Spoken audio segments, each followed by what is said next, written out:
Tamper-evident seals on food and medicine packages are a standard part of life. Purchase a bottle of pain reliever and you are forced to run the gauntlet of security measures before you can actually get to the relief. First, the flaps must be torn off the box. The glue is designed not to pry apart neatly. The only way is by tearing the cardboard. Then there's likely printed shrink wrap holding the cap in place. Once it's torn off, it can't be put back again. Then you've got to solve the child-resistant cap, which technically isn't a security measure, but one for safety, though it's hard to tell the difference. Once the lid is off, there's only one more seal to go, the worst of them all. There's a multi-layered seal that must be punctured or torn or otherwise demolished. It can't be peeled off cleanly. The glue is meant to prevent that. And for those of us who like to keep things neat, that frayed, sloppy edge is the source of endless aggravation. But again, it's quite intentional.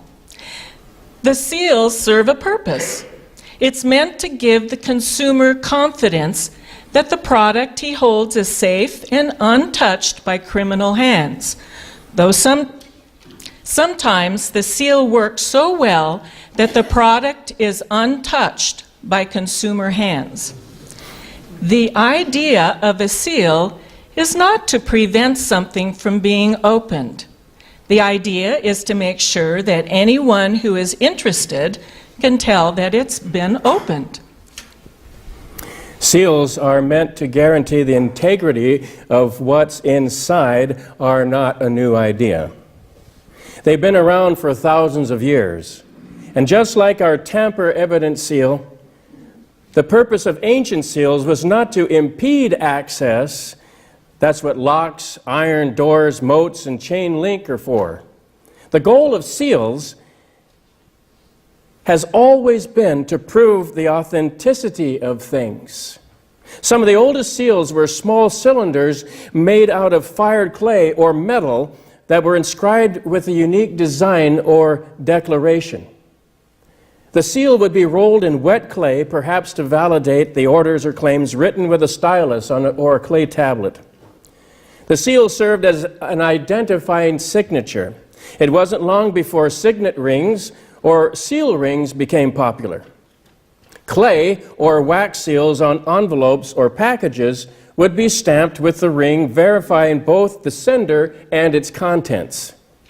Every leader and every person with clout or responsibility had his own unique seal. The seal carried the power and authority of the one who owned and used it. So, on the morning after Jesus had been killed and buried, the leaders of the Sanhedrin knew that what they needed was a seal. They needed a seal on Joseph's new tomb that had become the hasty grave of Jesus. It seems that these leaders had a better memory of Jesus' words and promises than his own disciples did. The leaders remembered Jesus' declaration that after 3 days he would rise again. Schemers that they were, it occurred to them that some of Jesus' followers might try to steal the corpse and then declare a resurrection. They decided they needed to preclude any chance of this. Of course, their concerns were ill-founded. They were grossly overestimating the capabilities of the disciples. Plotting a hoax was the last thing on the mind of the 11.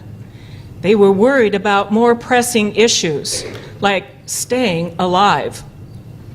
Any thought they had of Jesus was only to lament the failure of every dream and plan. Thoughts of resurrection did not even occur to them. The proof is their determined refusal to believe the news when the women announced the resurrection to them. Any idea of a resurrection was the last thing on their minds. But it was foremost in the thoughts of the Jewish leadership. They got Pilate to give the green light, added the insurance of a contingent of soldiers, and sealed the tomb of Joseph. No one could move the stone without their knowledge. The idea of the seal, of course, was not to make the tomb impossible to open. They didn't cement it shut or anchor iron straps across the stone closure. It was just a simple seal, probably a length of string stretched across the opening and fixed on each end, perhaps in the middle, with a lump of clay. Then the all-important part, the seal. Each lump of wet clay would have been imprinted with someone's official seal. Whether it was the seal of Caiaphas or Pilate or even the officer in charge mattered little. The point was that with the seal in place, no one could tamper with the stone. The body of Jesus could not be touched. How ironic that their effort to secure the tomb would in fact help to secure the truth of the resurrection. With the seal in place and the guards on duty, Jesus rose. Long before the women arrived at the spot, very early on Sunday morning, Jesus returned to life in all of his holy, divine glory. With the seal still on the stone, the tomb was already empty. There was no one there to watch when Jesus triumphed over death, and no one needed to roll back the stone to let the living body of Jesus out. Fully God, and yet fully human, Jesus simply passed through the stone walls of the tomb. Nothing in creation could thwart the resurrected Lord.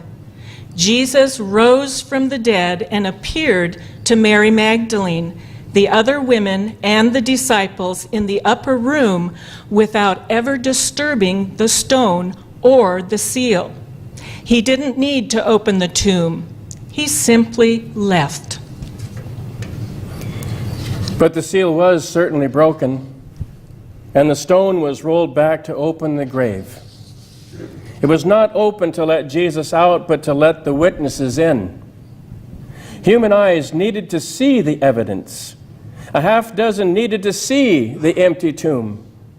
A detachment of petrified soldiers needed to witness the stone being rolled back from that vacant tomb. Peter and John needed to see the grave cloths lying in the shape of a corpse, but now empty and flat.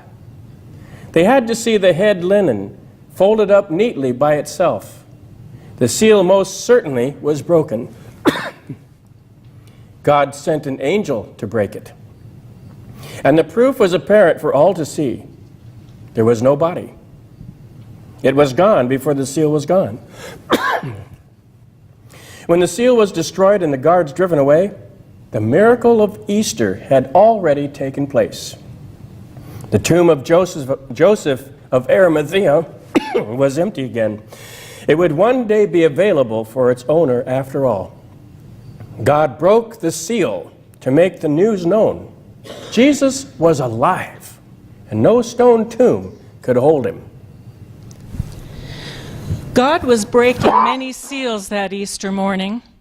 The seal on the tomb was only the beginning. There were also all those seals on the hearts and minds of Jesus' disciples. Both the men and the women who had been following Jesus knew what they thought.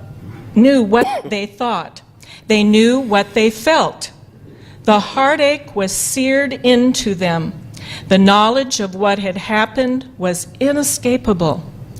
Their conviction of sorrow and hopelessness was sealed. Jesus was dead. The thrill of following him was over. The dreams had all evaporated so suddenly and so horribly.